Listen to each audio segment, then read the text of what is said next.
at du har en uægte Windows 7, tror jeg, der er noget af den stil kommer til at stå. Ja, du ikke har licens til at have det i. Så hvis du stadigvæk sidder på beta og på release-clienten, altså RC'en, skift. Den lukker hver anden time. Jeg synes, det er meget frækt gjort. Jeg ved stadig ikke, om de har lov til at faktisk gøre sådan noget.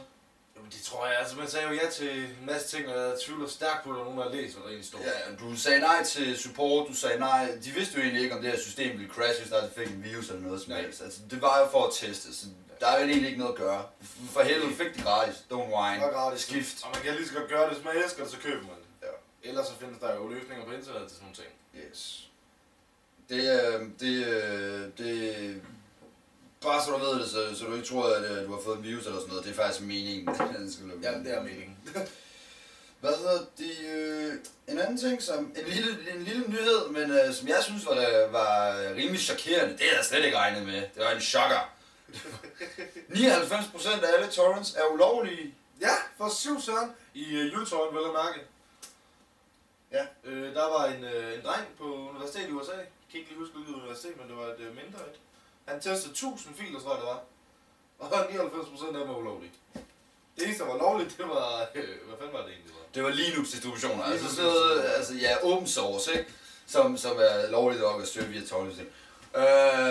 Der kan man alle sammen blive lidt overrasket lige pludselig. Super overrasket, det har jeg slet ikke regnet med.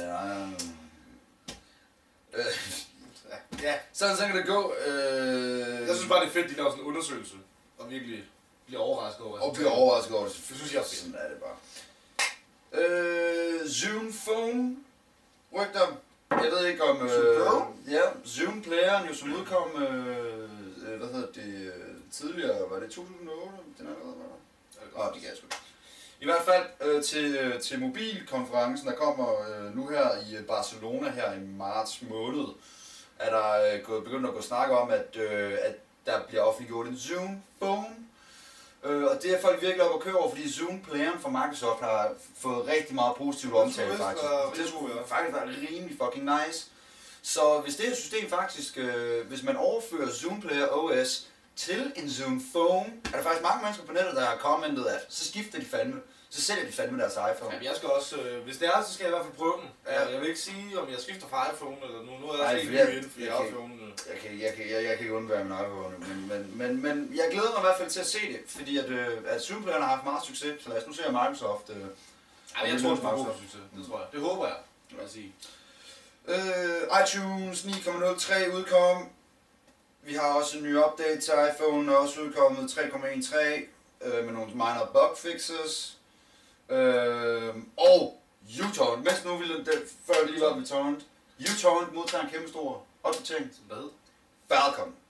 Og det her, det glæder jeg mig personligt rigtig meget til. Alt for fedt. Det bliver for fedt det her. Check it out. Du får nu muligheden for at faktisk styre dine torrents fra en hjemmeside af.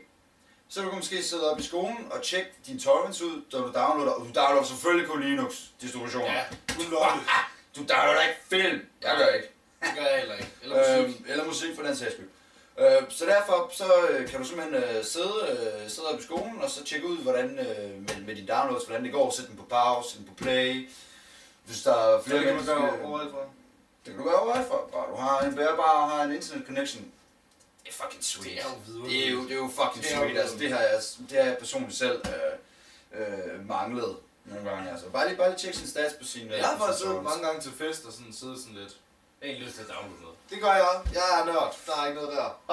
Der sidder jeg. Du har siddet til fester. Jeg har siddet til fester og overvejet.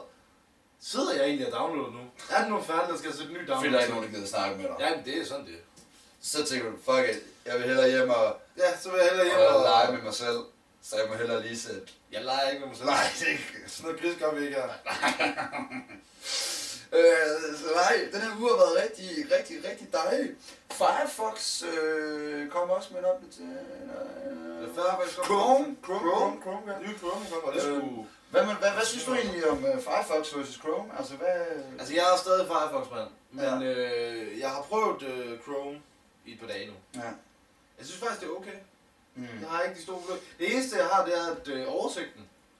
Jeg havde lidt problemer med at finde. Ja, Ja, det er irriterende, at man ikke lige kan sådan få sig frem. Og så synes jeg, lukket det er grimt, synes jeg. Ja, det er ikke særlig, tiltrækkende. Det synes jeg faktisk, Firefox har noget pænere. Plus det der er de der add-on via Firefox, at du faktisk selv kan customize dit look på din browser. Men, så det er faktisk rimelig nice. Jeg har et lille problem med altså jeg ved, Chrome loader hurtigere. Altså Chrome starter hurtigere op end Firefox. Det gør det. Men jeg har altså stadig på fornemmelsen, at Firefox er en lille smule hurtigere til nogle andre hjemmesider end Chrome er. Måske fordi at Firefox har en bedre adblock-funktion og blokerer mere flash, flere reklamer. Det synes jeg også, de har, men...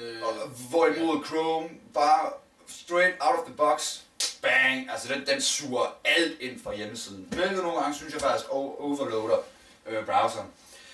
En ting, som mange mennesker siger, grund til at de skifter til Chrome også, det er f.eks. afspilning af YouTube-videoer.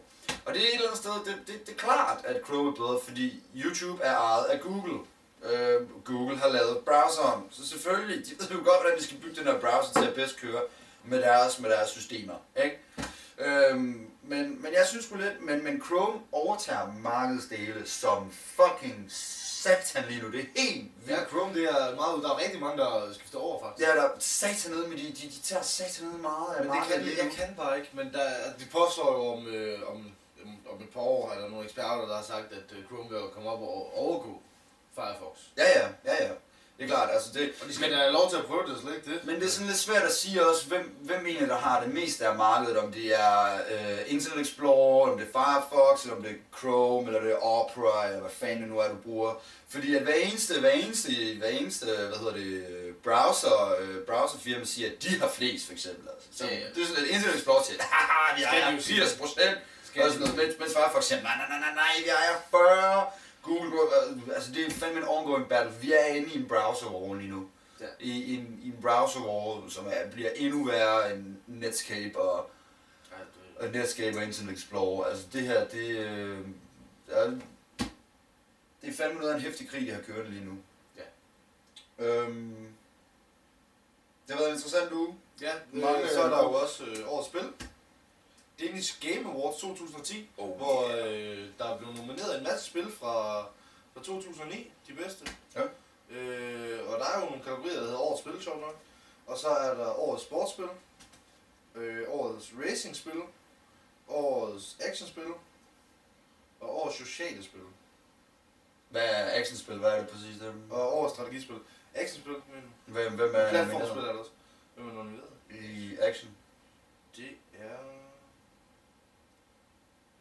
Det er Assassin's Creed 2, Batman, Assassin's Creed 2, fucking nice. Spil. Og Call of Duty Modern Warfare 2. Nice. Uncharted 2. Kender det ikke? Not so much. Borderlands. Yes! Killzone 2. Left 4 Dead 2. Hvad er de blevet sorteret fra? Resident Evil 5. Jo, de er blevet sorteret fra efter afstemningen. Der har været afstemning fra den 11. i første til den 1. i anden. Så det er færdigt nu, og dem der så blev valgt fra i årets actionspil, det er Borderlands, Killzone 2, Left 4 Dead 2 og Resident Evil 5. Og det er i Vega, ikke? Jo, det bliver afholdt i Vega den 26. februar. Ja, og der kommer checks, der kommer rigtig mange checks. Ja. Men i hvert fald i årets spilkategorien er de nomineret, som der ikke er blevet valgt fra. Det er Assassin's Creed 2, Call of Duty Modern Warfare 2, Dragon Age. Har du spillet det? Nej, Dragon Age Origins skin der, det jeg synes det var lidt for... jeg er ikke så meget til det der roleplaying. Så er der Uncharted 2. Ja. Det er de nomineret i årets spil i PT, og så er der nogle dommer, der skal vælge det. Men det bliver afholdt den 26. februar, som jeg synes, at vi alle sammen skal tage til. Alle sammen tage til det i hvert fald. Vi skal nok i hvert fald bringe nogle billeder eller et eller andet, eller lige vente for det op at finde. Det var faktisk, hvad vi havde for den her uge. Ja, men som sagt, det er vores første show og sådan noget. Vi vil meget gerne have noget feedback. Vi kan bare give os feedback, fordi at, altså det... Hvis du synes, okay, det var sgu da hyggeligt nok, det kan da godt lige bruge 20 minutter på en søndag. Jamen så subscribe! Vi kommer hver uge. Hver fucking uge! Resten af vores liv. Så tak fordi du så med. Rigtig mange tak fordi du overhovedet gad at se på det her. Whatever, okay? Vi ses. Det var derfor, vi gik op det den her gang i hvert fald. Ses næste uge.